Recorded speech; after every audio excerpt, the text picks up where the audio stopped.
Pekerjaan pertama Henry adalah menjadi pegawai money changer Bank Jenewa. Sama seperti ayahnya, rupanya Henry merupakan seorang pebisnis yang handal. Dalam waktu 5 tahun, ia sudah ditunjuk sebagai salah satu perwakilan perusahaan di Sisilia dan Afrika Utara. Tahun 1859, ia mencoba mengembangkan bisnisnya dengan membuka usaha penggilingan gandum di Algeria, yang saat itu merupakan bagian dari koloni Prancis. Henry membutuhkan tanah dan sumber daya penunjang, misalnya seperti air, yang hal tersebut tidak ia dapat dari Perancis. Karena menghadapi birokrasi yang berbelit-belit, dengan segera ia mengatur kepulangannya ke Jenewa dan berusaha untuk menemui Kaisar Prancis, Napoleon III. Namun, saat Henry mencoba menemui Napoleon III pada tahun 1859, ia tidak mengetahui bahwa sang kaisar sudah tidak lagi berada di Prancis. Sementara itu di Lombardi, Napoleon III bersama Vittorio Emanuele II sedang mengatur penyerangan untuk mengalahkan pasukan milik Franz Joseph pertama. Pertempuran tersebut akan berlangsung di sebuah kota kecil bernama Solferino di Lombardi. Karena Italia ingin menyatukan wilayah-wilayah yang berbahasa Italia di bawah kerajaan Sardinia, sedangkan Prancis mendapatkan keuntungan dengan melemahnya Kekaisaran Austria, karena mereka kelak akan mendapatkan daerah di Italia. Setelah mengetahui keberadaan Napoleon, Henry bergegas untuk pergi ke Solferino. Sesampainya di Solferino, Henry justru melihat pemandangan yang mengerikan. Pada tanggal 24 Juni 1859, pasukan koalisi Italia dan Perancis mulai berperang dengan tentara Austria. Akibat tidak adanya perencanaan yang matang dari kedua belah pihak, kota Solferino dengan segera menjadi medan pembantaian. Meskipun Napoleon III dan Vittorio Emanuele II menang melawan Franz Joseph pertama, kedua pihak mendapatkan korban jiwa yang sangat besar. Prancis dan Italia kehilangan kurang lebih 15.000 orang, sedangkan Austria kehilangan kurang lebih 14.000 orang. Kedua angka ini belum termasuk jumlah yang hilang atau ditahan. Peristiwa di Solferino merupakan suatu bencana yang sangat besar. Banyak sekali tentara yang terluka namun ditelantarkan, dan bahkan mereka bisa terlantar berhari-hari di posko medis karena kurangnya tenaga medis. Pada zaman tersebut, pertolongan pertama saat terluka bukan hanya belum memadai, namun juga bukanlah prioritas yang utama, terlebih untuk serdadu biasa. Melihat para tentara yang malang ini, Henry begitu sedih. Namun, siapa menyangka, kesedihannya itu justru semakin mendorongnya untuk mewujudkan cita-cita kemanusiaan yang akan mempengaruhi sejarah dunia.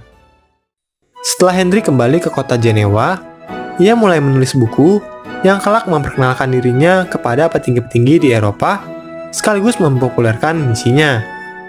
Buku Kenangan di Solferino menceritakan betapa sengit dan kejamnya pertempuran Solferino. Selain kekejaman dalam perang, ia juga menceritakan hal-hal apa saja yang mungkin bisa dilakukan oleh para pemimpin di dunia untuk mencegahnya terulang kembali. Pendapat Henry untuk solusi tersebut sebenarnya dapat diringkas sebagai berikut. Perlu adanya organisasi kerjasama antar dunia, di mana ada anggota sukarelawan yang terlatih untuk menolong prajurit yang terluka dan menawarkan bantuan kemanusiaan bagi mereka yang terluka di peperangan.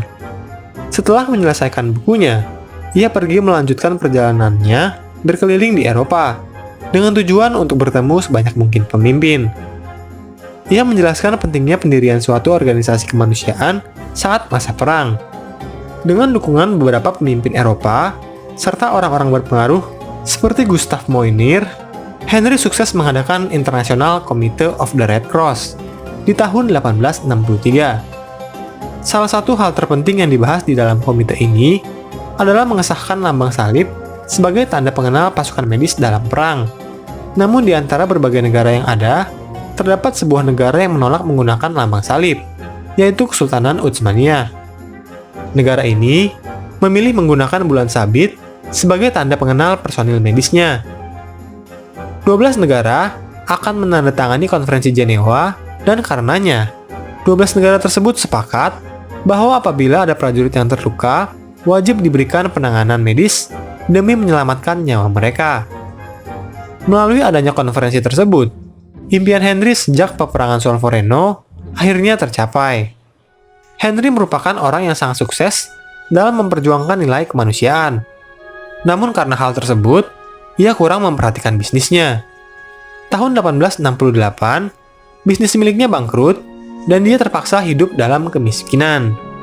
Dalam kemiskinannya, Henry berkeliling di benua Eropa sambil menyebarkan misi kemanusiaannya tanpa rumah dan material yang cukup.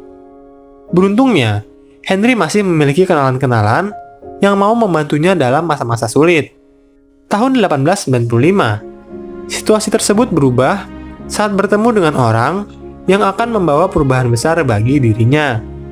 Tokoh tersebut adalah seorang jurnalis yang bernama Georg Baumberger, yang pada suatu hari di tahun 1895 menemukan seorang pria miskin di jalanan dengan pakaian yang seadanya, sedang duduk di pinggir jalan. Kondisi dari pria miskin tersebut nampak sangat memprihatinkan. Hal ini membuatnya sangat tergerak untuk membantunya. Namun, saat hendak menolong pria miskin tersebut, ia begitu terkejut saat melihat wajahnya. Ia menyadari bahwa pria miskin yang disangkanya tidak lebih dari seorang pengemis ternyata adalah Henry Dunant, pelopor ICRC dan Konferensi Jenewa yang berjasa menyelamatkan nyawa prajurit di medan pertempuran. Melihat kenyataan yang begitu pahit itu, Baumberger berinisiatif membantu Henry dengan kemampuannya dalam bidang jurnalisme. Ia menjabat sebagai kepala editor dari salah satu surat kabar di kota Saint Gallen yang sekarang berada di kota Swiss. Ia menulis artikel yang menceritakan mengenai kisah perjuangan Henry Dunant dan berbagai kesulitan yang dihadapinya. Artikel tersebut viral dengan cepat dan diterjemahkan ke dalam banyak bahasa. Oleh karenanya, simpati untuk Henry datang dari berbagai dunia, termasuk Ratu Rusia, Maria Feodorovna, yang memberikan sumbangan besar bagi dirinya. Tahun 1901, ia menerima hadiah Nobel Perdamaian pertama di dunia. Sekalipun menerima hadiah Nobel, ia tidak menggunakan untuk dirinya, melainkan untuk kepentingan kemanusiaan. Tahun 1910, Henry beristirahat dengan tenang di kota Hayden.